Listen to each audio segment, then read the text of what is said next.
Excuse my appearance, you guys. I was listening to the Bible. I have it playing on my Bible app, and I fell asleep. I'm not gonna cap, but I woke up and it was on the story of Joseph, and my mind is just blown by like how everything is so connected. So for example, Joseph, his position in Egypt is like foreshadowing of Jesus, because he had the same amount of power as Pharaoh, but he just wasn't on the throne, right? And let me find the scripture real quick. Okay, so in Genesis 41, verse 39, I'm gonna start from there. This is after Joseph, because Joseph had the gift of interpretation of dreams, so he was able to help Pharaoh figure out what his dreams meant.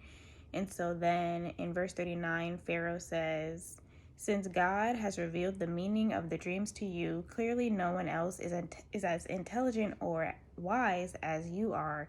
You will be in charge of my court, and all my people will take orders from you. Only I, sitting on my throne, will have a rank higher than yours." So then he said, in verse 41, he says, "I hereby put you in charge of the entire land of Egypt."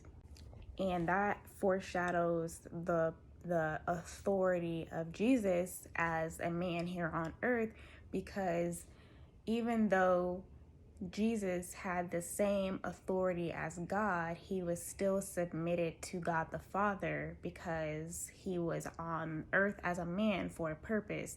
So that's why you see Jesus in the Garden of Gethsemane praying to the Father in grief, because he knows he has to die. Even though he doesn't want to die, he has submitted himself to the will of God. He says, "Not my will, but your will be done." So that's the same thing as like how Pharaoh was the only rank higher than Joseph, even though Joseph had the same authority as Pharaoh. Both Pharaoh and Joseph controlled the entire land of Egypt.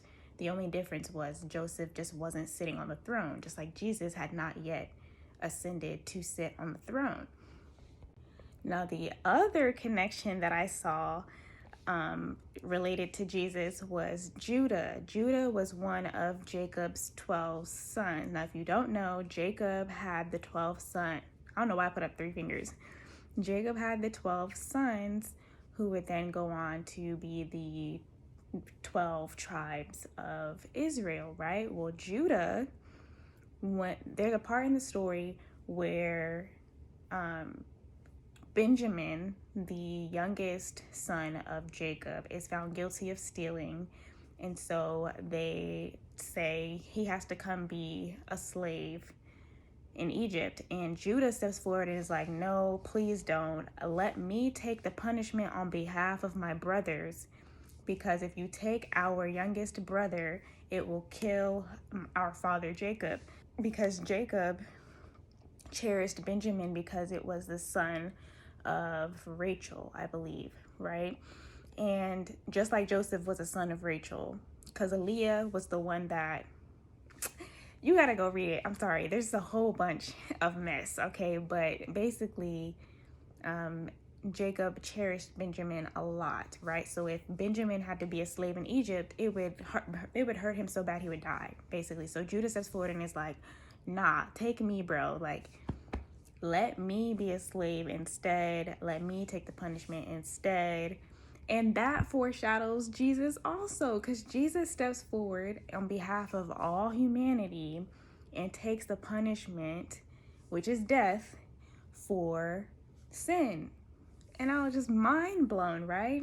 Now, the reason why Judah stepping forward to take the punishment of his brothers is so, like, even though it foreshadows Jesus, it hits even harder because Jesus is a descendant from the lineage of Judah. So Judah foreshadows the taking of the punishment for others that Jesus does years down the line in his own lineage. So then it comes to a point when Joseph because there's a bunch of J's in this story. Joseph, the brother that was sold into slavery in Egypt. The Joseph who is now the same amount of authority as Pharaoh. Joseph reveals himself to his brothers. He's like, hey, I'm Joseph. I'm the one that you guys sold into slavery, but don't be upset. God did this for a reason. And they're all reunited. They bring their entire family to the land of Egypt. And Joseph is now prepping them for their conversation with Pharaoh. And he says, Pharaoh is going to ask you guys what your occupation is, what you guys do. And you're going to tell them, we have raised livestock all our lives, as all of our ancestors have done. And when he said that, I thought about, and these are connections that I've never made. I've read this story. How many times have we heard this story, right?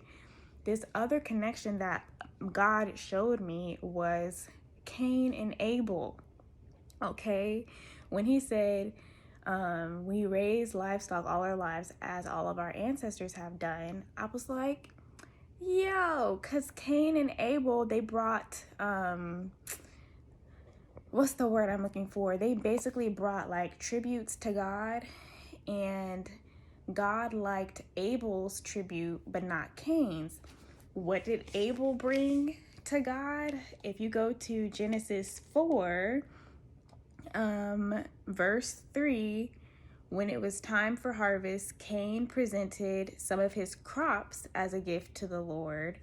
Abel also brought a gift, the best portions of the firstborn lambs from his flock.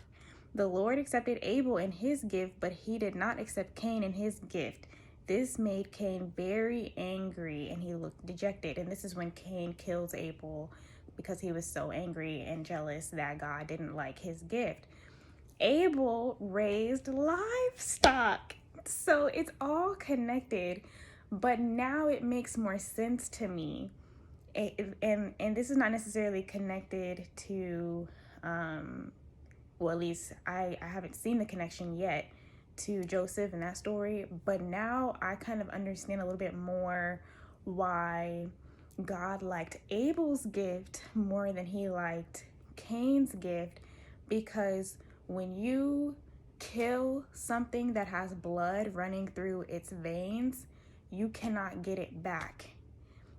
When you spill someone's blood and they die, you cannot bring them back to life. Well, God, he can bring people back to life, but we as humans, for Abel to have gone, took the best of his, the best portions of his livestock and like gave it to God, you can't get that back, right? Whether or not he killed it, I'm not sure. I'm assuming Abel killed them because it became a custom for people to sacrifice the best portions of livestock. It doesn't say it explicitly, but even if he didn't kill them, he couldn't get them back. With a plant, which we're not knocking farmers, but Cain cultivated the ground, right? So he produced crops. So let's say he produced some corn, some vegetables, some potatoes, stuff like that, right? And he brought the best of that to God. When you pluck an apple from a tree, does the entire tree die? No. It brings more apples the next season, right? So for Cain to bring his crops, he didn't really lose anything because it would just grow back the next harvesting season. So for Abel to take animals, firstborn animals, the next generation of his livestock, and sacrifice it or give it to God, he lost something he can't get back. He lost life that he can't get back, right? And I think that shows like the symbolism of why blood sacrifices were so important throughout the Bible for like cleansing purposes and just like things of that nature, right? But that made more sense now, because I always wonder like, Lord, why did you like Abel's gift better than Cain's? Like, that ain't right. Like, it's not Cain's fault that all he did was farm the land. Like, why you tripping, Lord? But no, it makes so much more sense because Cain didn't lose anything. He could get that right back. He probably had more potatoes and corn and vegetables. He probably had so much more. But yeah, I don't know. My mind was blown. I had to make a quick little video. Well, it's not quick. It's probably like 10 minutes long. But I just had to come make a little video about my mind being blown while reading the book of Genesis. Well, listening to the book of Genesis, because you know sometimes you don't really be feeling like reading them, so you let the Bible app. I have a Bible app, and you can play it out loud. So that's what I was doing. Even though I fell asleep for like 30 chapters, I woke up in time. Okay. I woke up in time to receive a revelation. Okay, that's all that matters. But yeah, I don't know. Share your thoughts. Hopefully y'all made it to the end of this video. Anyone who made it to the end of this video, appreciate you. But yeah, I don't know. I was very excited, and I just had to turn on my phone, not even my camera, my phone, and share that with y'all real quick. So